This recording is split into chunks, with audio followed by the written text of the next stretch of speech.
আসসালামু আলাইকুম। তো আজকে হচ্ছে আমরা আপনার 2 ইঞ্চি সিউপিপিসি পাইপ দিয়ে আমরা রেলিং দিয়ে হচ্ছে আপনার ওয়াটার লাইনগুলা টানলাম। তো বিল্ডিংটা হচ্ছে আপনার 6 তলা। তো 6 তলার এই বরাবর হচ্ছে আপনার টোটালি হচ্ছে আপনার 6টা বাথরুম রয়েছে। তো 6টা বাথরুমের জন্য আমরা এখানে হচ্ছে 2 শোয়া বল বাল্ব 2 শোয়া হচ্ছে করে আমরা শোয়া বল বাল্ব এবং কি ইউনিয়ন এলবুর মাধ্যমে মিলিয়ে নিলাম। তো কিভাবে করছি আজকে আপনাদেরকে বিস্তারিত বলবো যে কিভাবে করলাম। তো প্রত্যেকটা পাইপে কিন্তু আমরা আপনার ক্লাম মেরে, তো এই বরাবর কিন্তু আপনার 6টা বাথরুম রয়েছে। তো এই বরাবর আমরা বল বাল্ব ব্যবহার করলাম 2 শোয়া মাধ্যমে। তো এভাবে আমরা কিন্তু প্রত্যেকটা পাইপেই কিন্তু ঘন ঘনভাবে ক্লাম মেরে নিলাম, কারণ কোনো বাঁকা থাকার কোনো চান্স থাকবে না। তো এই কারণে আমরা ঘন ঘন করে আপনার ক্লামগুলা মেরে নিলাম। তো এখানে হচ্ছে আপনার কর্নারে এতগুলা ব্যান খাওয়াইলাম কেন?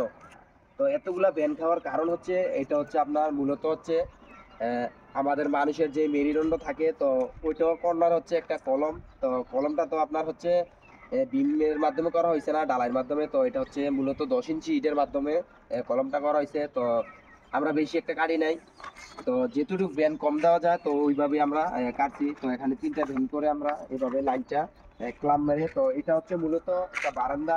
এই বরাবর কিন্তু আপনার 5টা 6টা বারান্দা রয়েছে। তো বারান্দার কারণে কিন্তু এই জায়গায় আপনার 3টা 4টা ভ্যান করা লাগছে। তো এখান দিয়ে লাইনটা টেনে এনে আমরা ঘন করে ক্লাম মেরে এখানে হচ্ছে আপনার যে লাইনটা দেখতেছেন রাখলাম। তো এই লাইনটা মূলত বাড়িওয়ালা হচ্ছে আপনার একটা উপরে কিছু একটা করবে। তো এই কারণে বাড়িওয়ালা আমাদেরকে বললো যে এখানে একটা লাইন রাখার জন্য, তো আমরা লাইনটা রেখে দিলাম। তো এই বরাবর হচ্ছে আপনার দোতলা হচ্ছে আহ, 2টা শুধু বাথরুম রয়েছে। তো এই বরাবর আর দেয় নাই। তো এই কারণে আমরা এখানে আপনার একটা 2 শোয়ার মাধ্যমে বল বাল্ব দিয়ে লাইনটা মিলিয়ে নিলাম। তো এখানে হচ্ছে আপনার একটা কিচেন লাইন সম্পূর্ণ, তো পুরা 5টা ওই কিচেন এখান দিয়ে রয়েছে। তো এখান দিয়ে আমরা সংযোগ করে নিলাম। তো এখানে আপনার একটা মূলত বারান্দা রয়েছে। তো বারান্দার কারণে এখানে দেখতেছেন আপনার 4টা ভ্যান করা লাগছে। তো 4টা ভ্যান করে সেম আবার ওই কর্নারের মতো কিন্তু এভাবে এখন দিয়েও সেম একই কর্নারে আপনার হচ্ছে এই ভ্যানগুলা করা লাগছে। তো আমাদের যেটুকু ব্যান কম খাওয়া যায় তো ওইটুকু ভাবে আমরা লাইনগুলা টানলাম। তো এভাবে কিন্তু প্রত্যেকটা পাইপে আমরা স্টক বাই স্টক সুজা রেখে লাইনগুলা আপনার সিপিভিসি গ্রিনসি পাইপ দিয়ে টানলাম। তো এখান দিয়ে হচ্ছে আপনার 6টা বাথরুম রয়েছে। তো 6টা বাথরুমের জন্য আমরা 2 শোয়া মিলিয়ে নিলাম বল বাল্ব দিয়ে। তো এখান দিয়েও আমরা ক্লাম মেরে পাইপটাতে আমরা লাইনটা টেনে নিলাম। তো এখন আপনার 6টা বাথরুম রয়েছে। তো 6টা বাথরুমের জন্য আমরা 2 শোয়া ভাবে মিলিয়ে নিলাম।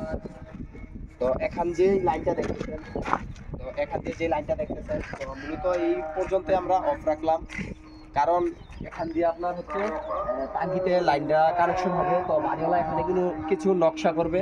তো এই কারণে আজকে আমরা আপাতত এইটুকু পর্যন্ত লাইনটা স্থগিত রাখলাম।